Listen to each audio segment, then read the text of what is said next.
নমস্কার বন্ধুরা, অনিফার্স world YouTube চ্যানেলে আপনাদেরকে স্বাগত।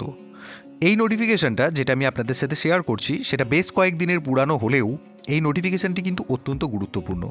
গত 23শে December 2024 government of West Bengal school education ডিপার্টমেন্টের সেকেন্ডারি ব্রাঞ্চ থেকে এই নোটিফিকেশনটি দেওয়া হয়েছে, যার মেমো নাম্বারটি এখানে বলা হয়েছে।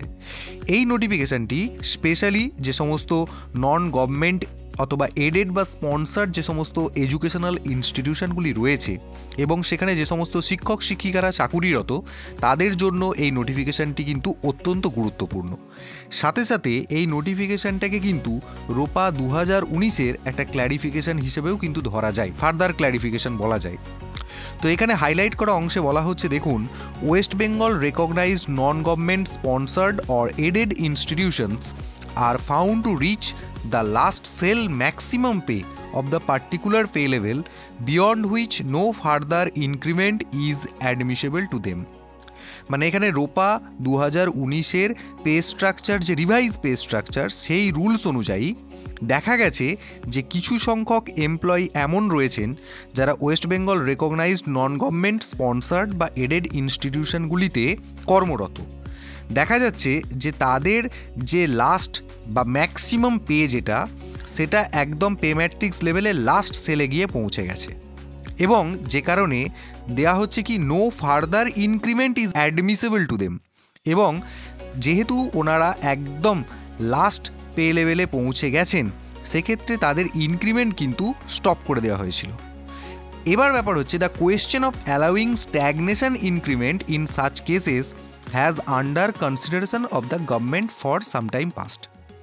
এবং এই যে ইনক্রিমেন্টের স্ট্যাগনেশন অর্থাৎ স্থগিত করে দেওয়া আপাতভাবে, সেই ব্যাপারটা কিন্তু গভর্নমেন্টের কনসিডারেশনে ছিল। এবং নিচের প্যারাগ্রাফটিতে বলা হচ্ছে যে West Bengal recognised non government sponsored or aided institutions after fixation of pay in the revised pay structure under the ROPA rules 2019 reaching the last cell maximum pay of the applicable level of the pay matrix shall be allowed annual increment for stagnation beyond the last cell of the particular level in the pay matrix at the same amount which it was last drawn, subject to a minimum of 6 such increments। এই জায়গাটা notice করতে হবে কিন্তু, 6 such increments provided that the pay on allowing such increment in no case shall exceed 2,01,000। অর্থাৎ এই যে highlight করা অংশটার মধ্যে সাম আপ করলে যেটা হয় যে যদি কোনো শিক্ষক বা শিক্ষিকা পে ম্যাট্রিক্সে ওনার যে অ্যাপ্লিকেবল লেভেল তার একেবারে লাস্ট সেলে উনি পৌঁছে গেছেন, মানে যেটাকে ম্যাক্সিমাম পে বলা হচ্ছে, এই রকম লাস্ট সেল বা ম্যাক্সিমাম পেতে যদি কোনো শিক্ষক শিক্ষিকা পৌঁছে যান, তাহলে ওনার যে অ্যামাউন্টটা অর্থাৎ লাস্ট পে লেভেল যেটা, সেটাতে পৌঁছে যাওয়া মানে সেটাকে ওনার বেসিক পে আকারেই ধরা হয়, এটা আপনারা সকলেই জানেন। সেই অ্যামাউন্টটা অর্থাৎ ওই বেসিক পের ওপরেতে ওই এমপ্লয়িকে সর্বোচ্চ 6টা ইনক্রিমেন্ট দেওয়া যাবে, যেটা এতদিন কি করে রাখা হয়েছিল, স্ট্যাগ করে রাখা হয়েছিল, স্ট্যাগনেশন ইনক্রিমেন্ট ফার্স্টের প্যারাগ্রাফটাতে বলা হচ্ছিল।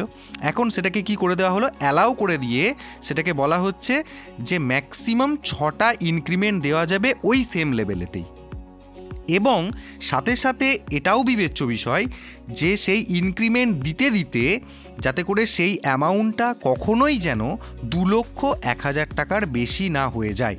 অর্থাৎ যতই শেষ পে লেভেলে যান না কেন, এবার থেকে উনি 6টা ইনক্রিমেন্ট, ম্যাক্সিমাম 6টা ইনক্রিমেন্ট পাবেন এবং সেই অ্যামাউন্টটা কখনোই যেন 2,01,000 এক্সিড না করে। তো এখন পরিশেষে এটা বলা যায় যে এই যে ক্ল্যারিফিকেশানটা এখানে বলা হলো, এই ক্ল্যারিফিকেশানটা কিন্তু উপভোগ করতেন রাজ্য সরকারি যারা খোদ কর্মচারী ছিলেন, তারা কিন্তু এতদিন উপভোগ করে আসছিলেন। এবার কিন্তু সেটা গভর্নমেন্ট এডেড বা স্পন্সার্ড স্কুলগুলোর টিচারদের জন্যও কিন্তু দিয়ে দেওয়া হলো। তো এটাই ছিল নোটিফিকেশান। আমার মনে হয় নোটিফিকেশানটি অত্যন্ত গুরুত্বপূর্ণ এবং এই ধরনের আপডেট যদি আপনারা পরবর্তীতে পেতে চান, তাহলে চ্যানেলটিকে সাবস্ক্রাইব করুন এবং ভিডিওটিকে শেয়ার করতে ভুলবেন না।